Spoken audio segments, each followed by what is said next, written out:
መጀመሪያ ሰው መጀመሪያ ይታወቃል፣ ከዛ ጓደኛ ይሆናል፣ ከዛ ፍቅረኛ ይሆናል፣ ከዛ ባለትዳር ይሆናል አይደለም? አሁን እነዚህ ልጆች ፍቅረኛሞች በነበሩበት ጓደኛ በነበሩበት ጊዜና አሁን ፍቅረኛሞች እያሉ እንዴት ነው አንድ የሚሆነው? ሰው አይቀየሩም እንዴ? ምን ጉድ ነው?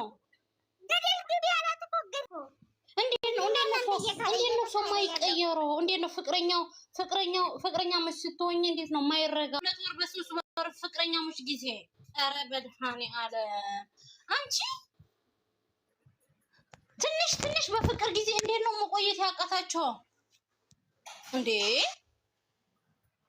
መድኃኔ ዓለም ድረስ በስመ አብ ወወልድ ወመንፈስ ቅዱስ። ምን አይነት ሰይጣን! እቺ ቤትማ የሆነ ሰይጣን አለባት። ኡፍ! ይሄ ቤት ቢቀይሩ ሰላም ይሆኑ ነበር። ቤቱን ቢቀይሩ ሰላም አይሆንም ውዴ። ይሆናል። ቤት መቀየር አለበት፣ መንፈስ አለበት። እግዚአብሔር ያለባቸው ወላሂ ላዝም ይሄ ቤት ካልተቀየረ ልጆቹ ወደ ሰላማቸው አይመለሱ። እኔ አላውቅም። አይመለሱም። የመጣም ሻንጣው ይዘው የመጣው ሐሰን ይሄ ተንከሲስ ሐሰን ነው። እኔ ሐሰን ነው ዛሬ ተመቼ ቢል ነው። ሁለቱም እንዳትናገሩ ሐሰንን ጥማለሁ።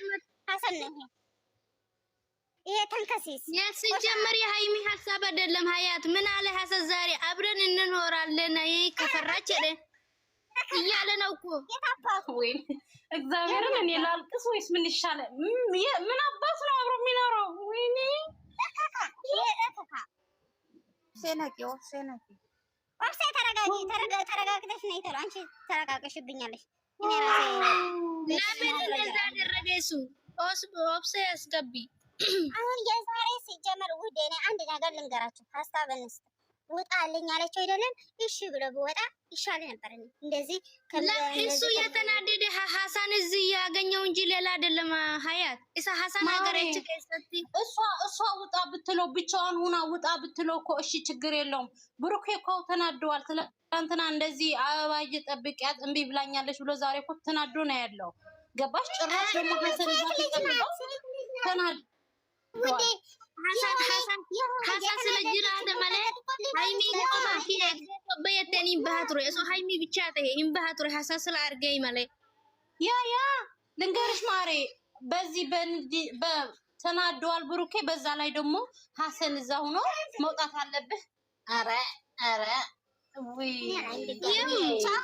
እንደዛ አይባልም። ሃይሚውም እንደዛ አይባልም። ለምን ይሄ ሐሰንና ብሩክ ጠላት ናቸው። ብሩክና ሐሰን ሃይሚና ብሩክ አብረን እንደምንኖር እሱ አልፈልግም። ማለት የነሱ አንደኛ ጠላት እሱ እንደሆነ አታውቂም እንዴ? በጣም ጠላታቸው ነው እሱ። በቃ ጓደኛ ነው አትዋሉ። ኧረ ጉድ እንዴ! ወይኔ ጌቴ ወይኔ ጌቴ። ለምን ብሩክ ጀግና ትያለሽ እንዴ? ጀግና ብሩክ ተለይ ቆሻሻ ነይ ውጭ ነይ አፈርቢ ብሩክ ጀግና ብለሽ ማሪማ ጀግና አይደለም ያለ ሰው አለ እንዴ? ሁሉም ጀግና ናቸው። ግን ለምን በህይወታቸው እንደዚህ ንፋስ ያስገባሉ? የሁለቱም ዙራ ይገናኛሉ እነሱ እንዴ። እኛ ስለ እውነቱም ነው እያወራን ያለው። እኛ ስለ እውነቱም ፍቅር መፍረስ ነው እያወራን ያለው፣ ስለማንም አይደለም። አንድ መጥፎ ነገር እንዳትናገሩ። ብሩክ ጀግና ነው እንደ ሴት ልጅ ነስ ገፍትሮ መውጣት እሺ። እከካ ወይንም ለብስክ ጀግና ትላለች። እንደቺ ሴት ልጅ አይደለሽም አንቺ ጋር ገፍትሮ ባወጣሽ ምን ልትሆኚ ነበረ? እከካ እንደ ራስሽ አታይም እንዴ? ምን አይነት ሰው ነው ደደብ?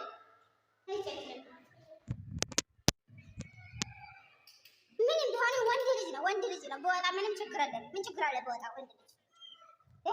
ምን ሆናችሁ ነው?